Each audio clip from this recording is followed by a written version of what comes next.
Doesn't matter where you're headed, if you're going up towards Maryland's eastern shore, this is gonna be your view for a lot of the way. And that's because once you get there, it's absolutely beautiful. I grew up in the state, but Maryland has a lot of nooks and crannies. St. Mary's Peninsula is where I headed, and at the tip of the Chesapeake Bay and the Potomac River is Lookout State Park. I expected to find a seafood restaurant my first night, but almost everything was closed, so I ended up with ham and cheese. Oh well.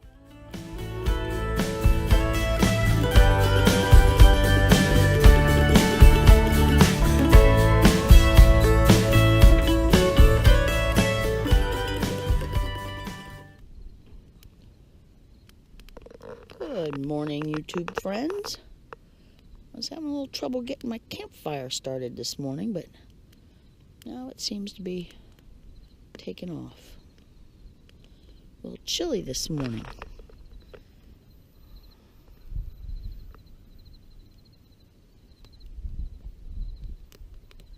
My beautiful campsite on the Chesapeake Bay in Maryland. The sun's sort of glaring, you can't see.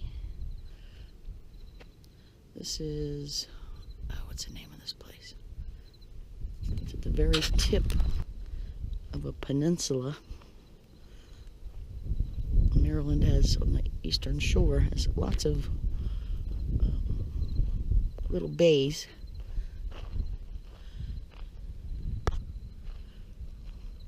Campground's pretty empty. There was one person camped way over there. Maybe they're still there. There's an RV. You can see the top of it over there. The rest of it is deserted. You can see there's been water. And even though it's pretty chilly, there are mosquitoes. See, there's that RV. They're all set up. You got a nice little spot there. Look how beautiful this is.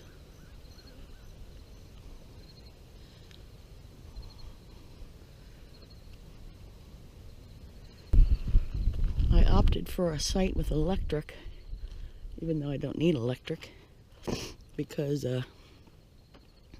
they were on the water. And the tent sites usually are not all that great.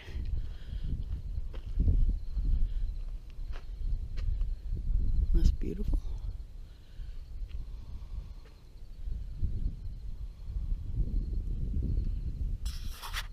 Somebody's got a nice little shack over there.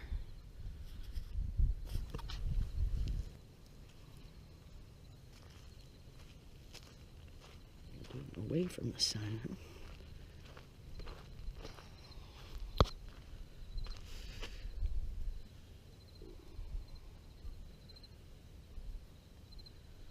I don't know if you could hear that. There are still mosquitoes here.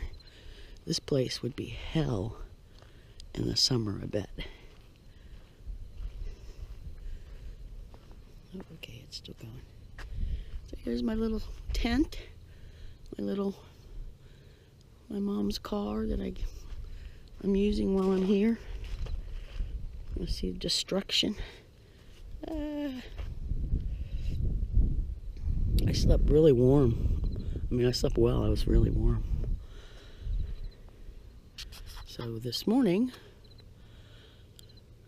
I'm going to lounge a little bit, and then I'm going to head to St. Mary's City, which is the first colony, first place the Europeans landed in Maryland, I think. That's where Maryland began. So, I'm going to go see that.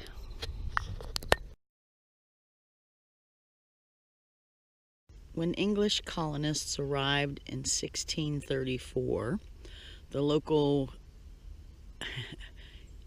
how do you say that? Accohannock Indians made an agreement with them. The Indians gave the settlers land and the right to inhabit a small hamlet in exchange for English cloth and tools. The two groups lived side by side for many months. St. Mary's City was the fourth English settlement in the New World, but unlike the other three colonies, these people paid for the land in which they developed their city. Their first year, the Indians taught them how to plant corn and tobacco, and they lived in the same huts as the natives. So that's interesting.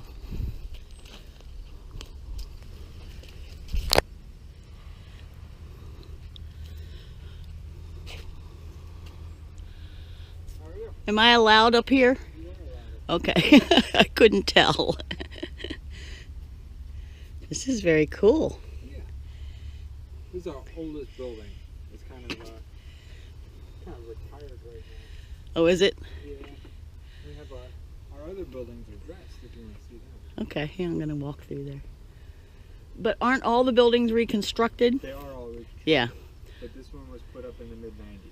Oh, really? So it's about at the end of its materials life. How long would one of these last? For the natives, we don't think they would use them until the end of the structure's lifetime. Yeah. Living for like 10 or 15 years. Yeah. Before you move.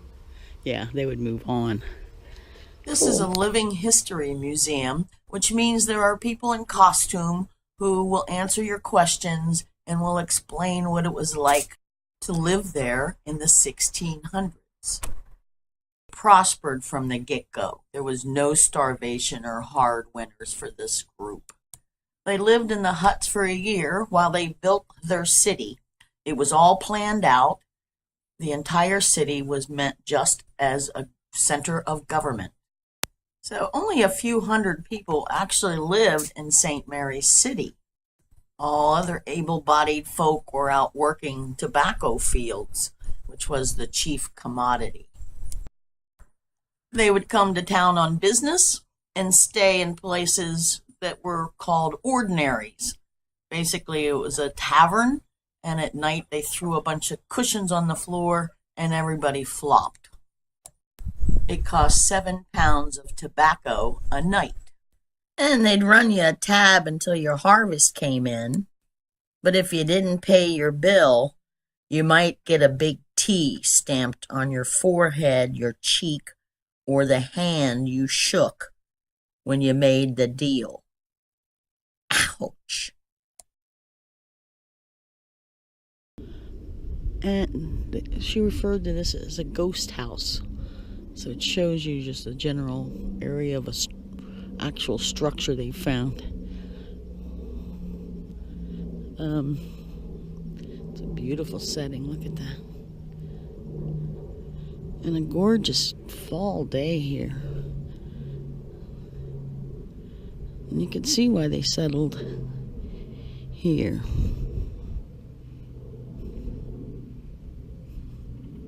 Look at that.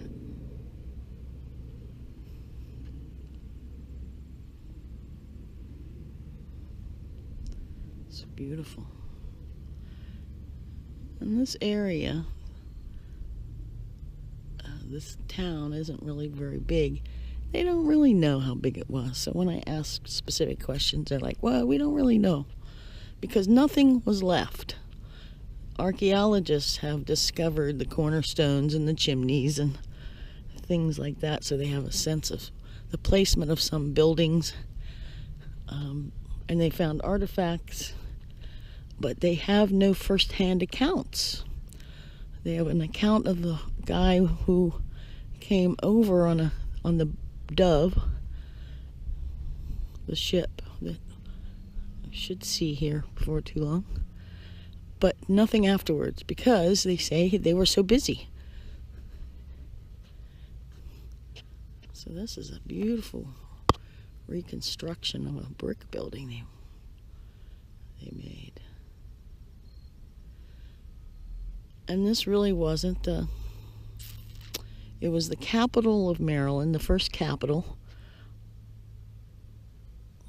The Lord Baltimore established. He was a Catholic. He established it, but not as a Catholic colony, But because Catholics had been persecuted, they weren't allowed to hold office, land, anything. So he came here, and the point was that Catholics and Protestants alike could own property and own things.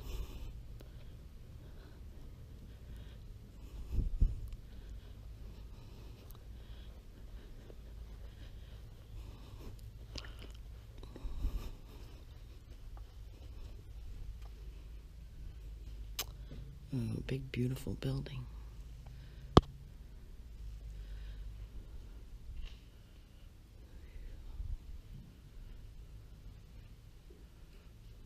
Ooh.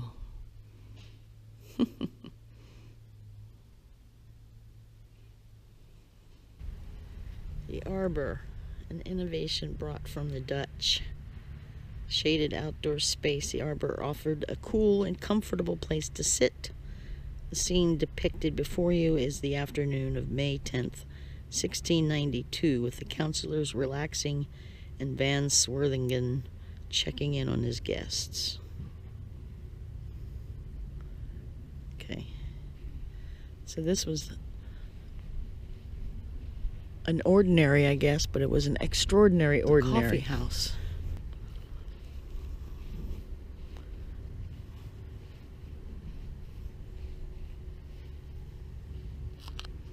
His wife and children. It's one of the earliest references to a coffee house in English America. Although built as a brew and bake house, archaeological evidence implies that it became a coffee house in the early 1690s. Coffee houses were a new and very fashionable institute in England during the second half of the 17th century. Huh. And there it is, the Dove. One of the two ships that brought people here. It looks so small. Where did I hold everybody? I have to go down and ask. Well, turns out the Dove only held the crew it took to bring it across the ocean. All the passengers were aboard the Ark, which was a much bigger vessel. Since the reconstruction of the Ark would cost way too much, they just did the smaller ship, the Dove. The Dove was used to sail up and down the coast and in and out of the bays, where the Ark would not be able to navigate. There are crew members on board that'll take you all around the ship, down into the hull, and you can explore as much as you want.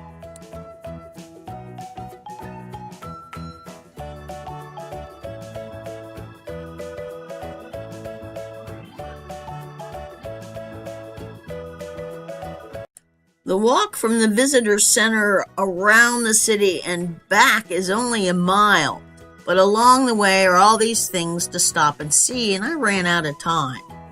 I had to take a look at these 3 lead coffins that they found underneath the Catholic Church.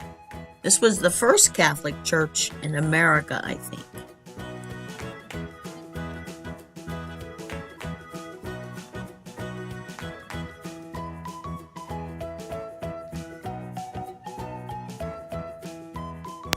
You should give yourself about 4 hours to really see this place well. And there are surprises in the area. I didn't realize this area was a prison for Confederate soldiers during the Civil War. It's also just gorgeous here.